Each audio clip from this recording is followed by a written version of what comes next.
السلام علیکم دوستوں، تو آج ہم مفتی سلمان ازہری کی تقریر سیرت مصطفیٰ کو سننے والے ہیں، تو آئیے شروع کرتے ہیں۔ سیدھا جو مدینہ جاتا ہے اس راستے کو چھوڑ کر کے ایک الگ خفیہ راستے سے جا رہے تھے، اس راستے پر بھی پیچھا کرتے ہوئے ایک شخص آ ہی گیا، سراقہ۔ اور جب وہ قریب آنے لگا تو حضرت ابو بکر نے عرض کیا، یا رسول اللہ صلی اللہ علیہ وسلم، یہ بری نیت سے ہمارے پیچھے آ رہا ہے، یہ شاید ہمیں تیروں سے حملہ کرے گا اور زخمی کر کے گرفتار کر کے لے جانا چاہتا ہے، چونکہ مکہ میں انعام کا جو یہ 100 اونٹ کے انعام کا اعلان جو ہوا ہے، حضور اکرم صلی اللہ علیہ وسلم نے اس کی طرف دیکھا اور زمین کو حکم دیا کہ زمین سراقہ کو پکڑ لے۔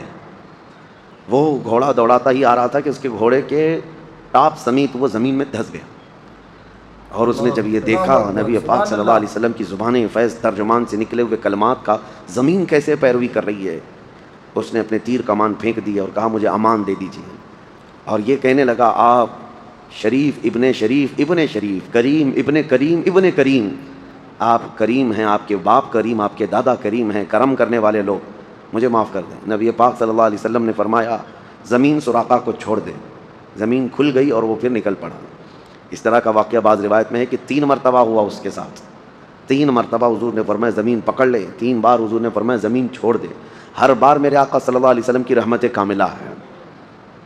بندہ گناہ کرتا ہے، توبہ کرتا ہے، گناہ کرتا ہے، توبہ کرتا ہے، گناہ کرتا ہے، توبہ کرتا ہے۔ اسی کو امام اہل سنت فاضل بریلوی رحمۃ اللہ علیہ نے فرمایا ہے، ڈر تھا کہ عصیاں کی سزا اب ہوگی یا روز جزا۔ ہم کو یہ ڈر تھا کہ ہمارے گناہوں کی سزا یہاں ہونے والی ہے کہ قیامت کے دن ہونے والی ہے۔ ڈر تھا کہ عصیاں کی سزا اب ہوگی یا روز جزا، دی ان کی رحمت نے صدا، یہ بھی نہیں وہ بھی نہیں، معاف کیا جائے گا۔ سراقہ کو معاف کیا۔ حضور نے پوچھا ہے سراقہ تو کیوں پیچھے پڑا ہے؟ 100 اونٹوں کے لیے، 100 اونٹوں کے لیے؟ حضور پاک صلی اللہ علیہ وسلم فرماتے وہ دن کیسا ہوگا جب ایران کے بادشاہ کسریٰ کے ہاتھوں میں پہنے ہوئے کنگن وہ تیرے ہاتھ میں آ جائیں۔ بادشاہ کے ہاتھ میں جو کنگن ہوا کرتے تھے وہ سونے کے کنگن ہوتے، اور پوری دنیا میں وہ کنگن کسی کے پاس نہیں ہوتے، صرف سپر پاور کسریٰ کے پاس ہوا کرتے تھے۔ اور نبی پاک صلی اللہ علیہ وسلم فرما رہے ہیں وہ دن کیسا ہوگا، میں تیرے ہاتھوں میں دیکھ رہا ہوں کہ وہ کسریٰ بادشاہ کے کنگن تیرے ہاتھوں میں آنے والے ہیں۔ سراقہ کہاں، ایک بدوی شخص، یعنی دیہات کے رہنے والے یا مکہ کے قریب رہنے والے، وہ ایمان لایا ہوا ابھی نہیں ہے، اور حضور بشارت دے رہے ہیں اتنے دنوں بعد کی، جبکہ ابھی پاور میں وہ کسریٰ ہے، ایران کی حکومت کا غلبہ ہے۔ اس نے دیکھا جب نبی کی بات زمین مانتی ہے تو شاید یہ بات بھی کمپلیٹ ہو کر رہے گی، کہا کہ مجھے یہ لکھ کر کے دے دیں۔ حضور پاک صلی اللہ تعالیٰ علیہ وسلم کے پاس سے امان نامہ سراقہ نے لکھوا لیا اور واپس چلا گیا، ابھی ایمان لائے ہوئے نہیں تھے جیسے روایت میں ہے۔ پھر راستے میں مکہ میں جو بھی ملتا محمد کو دیکھا تو سراقہ کہتا میں ہر جگہ دیکھ لیا، نہیں ہے کہیں نہیں، واپس مکہ میں آ کر ویسے ہی رہنے لگے۔ وہ جنگ طائف یا فتح مکہ کے دن وہ ایمان قبول کیے، اس سے پہلے بھی وہ حضور پاک صلی اللہ تعالیٰ علیہ وسلم کے سپورٹ میں رہے مکہ میں جب تک تھے، اور جب حضور مکہ میں داخل ہوئے تھے 6 ہجری کے بعد، اپنے پورے خاندان سمیت حضور کے ہاتھ پر اسلام قبول کیا تھا۔ یہ حضرت سراقہ۔ اب یہ بات ہو گئی، اس کے بعد دوسرا دن تھا ہجرت کا۔ روایات میں ہے کہ حضور صلی اللہ تعالیٰ علیہ وسلم کا یہ سفر جو ہے یہ 9 دن کے آس پاس کا تھا۔ دوسرا دن تھا مقام قدید، ایک جگہ آتی ہے جہاں پر ام معبد نام کی ایک مشہور و معروف خاتون، جس کا اصل نام عاتقہ، یہ خاتون عرب میں مشہور تھی کہ جو بھی سفر پر جانے آنے والے لوگ ہوتے ہیں ان کی خوب مہمان نوازی کرتی۔ اس کا گھر بیچ راستے میں تھا، جو بھی گزرتا ہے مسافر وہاں سے اس کو کچھ نہ کچھ کھلاتی پلاتی، وہ مہمان نواز خاتون تھی۔ لیکن اتفاق ایسا کہ جب رسول پاک صلی اللہ علیہ وسلم کا گزر وہاں سے ہو رہا تھا، آپ نے قیام فرمایا، رک گئے۔ اس دن اس خاتون کے گھر میں کوئی چیز نہیں ہے جو ان کو پیش کر سکے۔ وہ خاتون گھر کے آنگن میں بیٹھی ہوئی کہنے لگی، آج میرے ساتھ نہ جانے کیسا ہوا، اتنے حسین چہرے والے لوگ آئے اور میرے پاس کھلانے اور پلانے کی کوئی چیز نہیں رہ گئی۔ حضور پاک صلی اللہ تعالیٰ علیہ وسلم نے فرمایا، ایک سوکھی بکری، کمزور بکری اس کے گھر کے باہر بندھی ہوئی تھی۔ حضور نے فرمایا اگر تم کہو تو اس بکری کا دودھ دوہ لوں۔ اس خاتون نے کہا اگر یہ دودھ دینے کے لائق ہوتی تو یہاں میرے گھر پہ بندھی نہیں رہتی، میرے شوہر اس کو بھی دوسری بکریوں کے ساتھ چرنے کے لیے لے جا چکے ہوتے۔ میرے شوہر ساری بکریوں کو لے گئے ہیں لیکن یہ ایک رہ گئی، اس کے تھنوں میں بھی دودھ نہیں۔ نبی پاک صلی اللہ علیہ وسلم نے فرمایا اگر تم اجازت دو تو میں دوہ لوں۔ اس خاتون نے کہا تم اگر اپنے ہاتھوں سے دوہنا چاہتے ہو تو لے لو، قطرہ بھی نکل جائے تو یہ تمہارا نصیبہ ہے۔ حضور پاک صلی اللہ تعالیٰ علیہ وسلم اس بکری کے پشت پر ہاتھ رکھتے ہیں اور بسم اللہ پڑھ کر کے اس کے تھن کو جیسی آپ نے ہاتھ لگایا دودھ کا تھن بھر گیا۔ نبی پاک صلی اللہ علیہ وسلم نے اتنا دودھ دوہا کہ اس معبد کے گھر میں جتنے برتن تھے سب کے سب دودھ سے بھر گئے، جو کچھ بھی اس کے گھر میں رکھا ہوا تھا ایک ہی بکری کے دودھ سے بھر گیا سب۔ سبحان اللہ، صدیق سبحان اکبر اور رسول پاک صلی اللہ تعالیٰ علیہ وسلم خوب شکم سیر ہو کر دودھ بھی پیے۔ وہ حیرت زدہ تھی معبد کے ایک بوڑھی بکری جس کے تھن سوکھ چکے، موت کا انتظار کر رہی بکری، اس میں اتنا دودھ آیا کہاں سے؟ اور اس کے بعد جب اس نے یہ معجزہ دیکھا تو اپنے گھر کو سجا دیا اور کہا کہ میرے گھر رک جائیں، اور نبی پاک صلی اللہ علیہ وسلم ایک رات وہاں رکے۔ اور حدیثوں میں جو معبد کے الفاظ ہیں وہ پڑھنے کو جی چاہتا ہے کہ معبد نے جو نقشہ کھینچا ہے نا حضور پاک کا، اچھے اچھے بڑے بڑے شاعروں نے یہ نقشہ نہیں کھینچا۔ حضور پاک صلی اللہ تعالیٰ علیہ وسلم دوسرے دن وہاں سے اٹھے اور پھر سفر پر چل پڑے۔ معبد کا جو شوہر ہے وہ آیا اور پوچھا، گھر میں ایک حسین سی خوشبو آتی ہے، کوئی آیا تھا؟ معبد کہتی ہاں بہت ہی حسین چہرے والے آئے تھے۔ کون تھے؟ کیا نام تھا؟ معبد نے اپنے انداز سے نام خود ہی بنا لیا تھا، پوچھا نہیں تھا نام دونوں کا۔ کہنے لگی ایک مبارک آیا تھا، مبارک آیا تھا، اس نے خود جو ہے حضور کا نام مبارک رکھ لیا۔ حضور ویسے بھی مبارک کہتے ہیں برکت والا۔ اپنے شوہر کو اب وہ نقشہ کھینچ کر کے جو بتاتی ہے، اس کے شوہر نے پوچھا وہ کون تھے، کیسے تھے؟ وہ کہتی ہیں کیا بتاؤں، وہ جب سامنے ہوتے ہیں تو ایسا لگتا ہے کہ 14ویں کا چاند نکلا ہوا ہے، اور دور ہوں تو دیکھنے کا جی چاہنے لگے۔ اور پھر ایک ایک عضو کو نقشہ کھینچتے ہوئے کہا، بھویں ملی ہوئی کشادہ پیشانی، جب وہ چلتے تھے تو ایسا لگتا کہ ساری دنیا ان کے پیچھے ہے، ایک عظمت اور ایک وقار ہے، اور جب خاموش ہو جائیں تو سب پر ہیبت طاری ہو جائے، اور بولنے لگیں تو موتیاں جھڑنے لگیں، دل سننے کو چاہے۔ ہر چیز ادا کی۔ ایک نقش جو انہوں نے نکالا حضرت معبد نے، اس کے شوہر نے کہا کاش میں گھر میں ہوتا اور ان سے ملاقات کرتا۔ زندگی میں معبد یہی دعا کرتی رہی کہ وہ مبارک سے پھر میری ایک بار ملاقات ہو جائے۔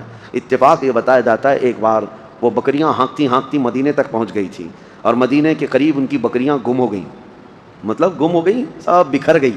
وہ ڈری ہوئی تھی کہ شہر میں بکریاں جب چلی جاتی ہیں تو ملتی نہیں ہیں، تو وہ پریشان، شہر کے قریب وہ بکریوں کو شہر میں نہیں لاتے بکریوں والے لوگ، اب شہر میں ادھر ادھر بکریاں بھاگنے لگی تو وہ خوف زدہ ہو گئی۔ شام کا وقت تھا، اسی وقت راستے میں حضرت ابوبکر صدیق جا رہے تھے۔ معبد نے دیکھا اور پہچان لیا، کہا تم ہی وہ ہو جو سفر میں مبارک کے ساتھ آئے تھے؟ حضرت ابوبکر نے کہا کون مبارک؟ کہا تمہارا جو ساتھی جو سفر میں تھا۔ حضرت ابوبکر صدیق نے کہا ہاں وہ محمد رسول اللہ صلی اللہ علیہ وسلم۔ معبد ایمان لے آئیں، ان کے شوہر بھی ایمان لائے۔ ایک حسین یادگار تھی یہ۔ اس کے بعد نبی پاک صلی اللہ علیہ وسلم کا جو سفر ہوا، صرف سراقہ ایک ہی پکڑنے نہیں آیا، آگے جانے کے بعد ایک برید اسلمی نام سے ایک شخص 70 سواروں کے ساتھ پہنچ گیا حضور کو گرفتار کرنے کے لیے۔ حضور کو گرفتار کرنے کے لیے 70 سواروں کے ساتھ آ گیا، اور جب وہ قریب آیا تو نبی پاک صلی اللہ علیہ وسلم نے کوئی بات نہیں کی۔ جب وہ قریب آیا تو آپ نے صرف نظریں ڈالی۔ اس نے پوچھا حضور سے آپ کون ہیں؟ حضور نے صرف اتنا کہا انا محمد رسول اللہ صلی اللہ علیہ وسلم، میں محمد اللہ کا رسول ہوں۔ ایک جملے کی ہیبت ایسی طاری ہوئی کہ بریدہ اسلمی 70 لوگوں کے ساتھ اسلام قبول کر لیا، کوئی اور بات نہیں، حضور نے صرف ایک جملہ فرمایا تھا۔ نبی پاک صلی اللہ تعالیٰ علیہ وسلم بعض اوقات بڑی محنت سے دین کی تبلیغ فرماتے رہے، کچھ لوگ قبول نہیں کیے، اور بعض وہ لوگ ہیں جن کو صرف ایک جملہ کہا اور وہ اسلام میں آ گئے۔ یہ اپنے اپنے نصیبے کی بات ہے، اپنے اپنے ظرف کی بات ہے، جس کی زمین جیسی تھی ویسے ان میں سے فصلیں نکل گئیں۔ اب بریدہ اسلمی مدینہ آنے سے پہلے ہی عرض یہ کرتے ہیں کہ یا رسول اللہ صلی اللہ علیہ وسلم آپ جا رہے ہیں۔ اب اس سفر میں اکثر لوگوں کے دماغ میں یہ رہتا ہے کہ صرف حضرت ابوبکر اور حضور تھے، نہیں، پہلے سے 4 لوگ چل رہے تھے، حضور صلی اللہ علیہ وسلم، حضرت ابوبکر صدیق، حضرت ابوبکر کے غلام عامر بن فہیرہ اور عبداللہ بن اریقط جو راستہ بتانے کے لیے اجرت پر لیا ہوا تھا، گائیڈ جس کو کہہ سکتے ہیں، یہ لوگ ساتھ میں تھے۔ برید اسلمی جو تھے وہ پھر مدینے سے قریب آئے اور وہ بھی ساتھ ہو گئے، ایک بڑا قافلہ ہوا۔ اب نبی پاک صلی اللہ تعالیٰ علیہ وسلم کا سفر ختم ہونے کو تھا، مدینہ انٹری ہو رہی تھی، لیکن اس سے پہلے مسجد قباء جہاں آج ہے، یہ ایک مدینے کے باہر کی جگہ ہے، تقریباً مدینے سے 5 کلومیٹر باہر، وہاں تک نبی پاک صلی اللہ تعالیٰ علیہ وسلم پہنچ رہے تھے۔ اس وقت کی ایک عجیب کیفیت ہے کہ ایک غلام اور ایک آقا کی نسبت کیا ہوتی ہے۔ مدینے والے تو روزانہ انتظار کر رہے تھے، جیسی ان کو خبر ہوئی تھی کہ میرے آقا نکل چکے مکہ سے اور مدینے آ رہے ہیں، روز صبح جاتے ثنیۃ الوداع کی گھاٹیوں پر بیٹھ کر انتظار کرتے۔ ثنیۃ الوداع مدینے میں ایک اونچا ٹیلہ تھا، وہاں پہنچنے کے بعد جو بھی آتا ہے سب نظر آ جاتے تھے، مدینے کی طرف جو بھی آ رہے ہوتے ہیں وہاں سے نظر آتے تھے، اسی لیے ثنیۃ الوداع کو سب لوگ جا کر کے دیکھتے تھے کہ آ رہے ہیں یا نہیں آ رہے ہیں، روزانہ انتظار کرتے تھے۔ اور جب نبی پاک صلی اللہ علیہ وسلم پہنچنے والے تھے مدینہ طیبہ، وہ دن کیا تھا آپ کو میں بتاؤں، پیر کا دن تھا اور 12 ربیع الاول شریف تھی۔ حضور کے مدینے میں جانے کا دن بھی یہی ہے، پیر کا دن اور 12 ربیع الاول شریف کا دن ہے. جب حضور آنے لگے تو سنو ایک وفا شعار غلام حقیقی اور جانثار رسول نبی پاک صلی اللہ تعالیٰ علیہ وسلم کے سچے جانشین صدیق اکبر نے کیا کہا؟ آقا آپ رک جائیں، مدینے والے کافی دور سے دیکھ رہے ہیں. حضور کے جلوے دیکھنا چاہتے تھے، نبی پاک صلی اللہ علیہ وسلم کی جھلک دیکھنا چاہتے تھے. جو صحابہ جا کر مکہ میں ایمان لائے تھے انہوں نے مدینے میں اتنے قصیدے پڑھے تھے کہ ہر آنکھ دیدار کی مشتاق تھی. ہر کوئی مدینے میں حضور کو دیکھنے کا مشتاق تھا، یہودی بھی، عیسائی بھی، اور جتنے مدینے والے تھے سب بھی. اب جب قریب آئے اور مدینے کی بھیڑ لگ رہی تھی استقبال کے لیے، حضرت ابو بکر صدیق نے اپنا جبہ اتارا اور ایک اونچا جھنڈا جو تھا اس کو جھنڈا برید اسلمی جھنڈا لے کر چل رہے تھے. حضرت ابو بکر صدیق نے کیا کیا؟ اپنا جبہ یا اپنا کپڑا اٹھا کر کے حضور اکرم صلی اللہ علیہ وسلم کے سر کے اوپر سایہ کرنے لگے. پورا سفر تو ایسے ہی چلے، مدینہ جب آنے لگا تو یہ کپڑا اٹھا کر کے حضور پر سایہ کر رہے تھے. حضور نے پوچھا ابو بکر یہ کیا کر رہے ہو؟ تو حضرت ابو بکر نے کہا یہ نئے لوگ ہیں میرے آقا، مدینے میں جو آپ کو دیکھ رہے ہیں میں اس لیے آپ کے اوپر کپڑا سایہ کر رہا ہوں تاکہ ان کو پتہ چلے کہ میں غلام ہوں اور آپ آقا ہیں. کہیں وہ غلطی میں کسی اور کو نہ سمجھ لیں کہ یہ اللہ کے رسول ہیں. ہم آپ کی عظمت شان کے لیے یہ کپڑا تانے ہوئے ہیں تاکہ لوگوں کو پتہ چل جائے کہ ہمارا آقا تشریف لا رہا ہے.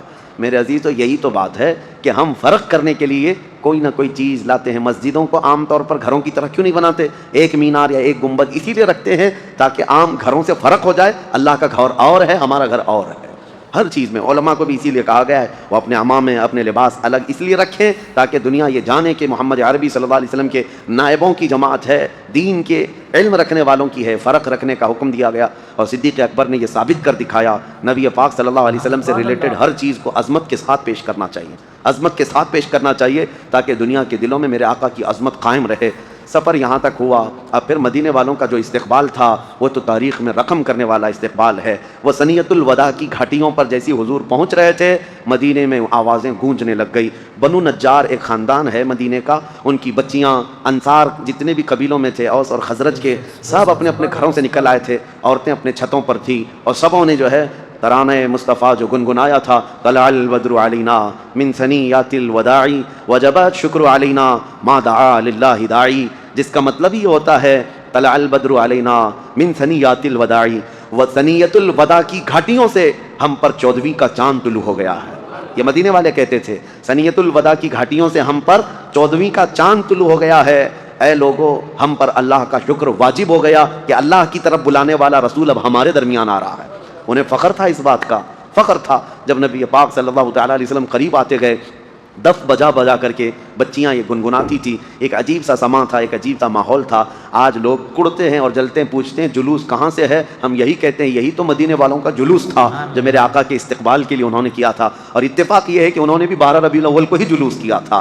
آج مدینے سے عقیدت رکھنے والے پوری دنیا کے سنی ان مدینے کی بچیوں کی اقتدا کرتے ہوئے، اگرچہ میرے آقا ہمارے شہر نہیں آ رہے ہیں لیکن تاریخ ہے اس دن حضور پاک کے عاشقوں کا جلوس نکلا تھا. آج ہم غلاموں کا بھی جلوس نکلتا ہے.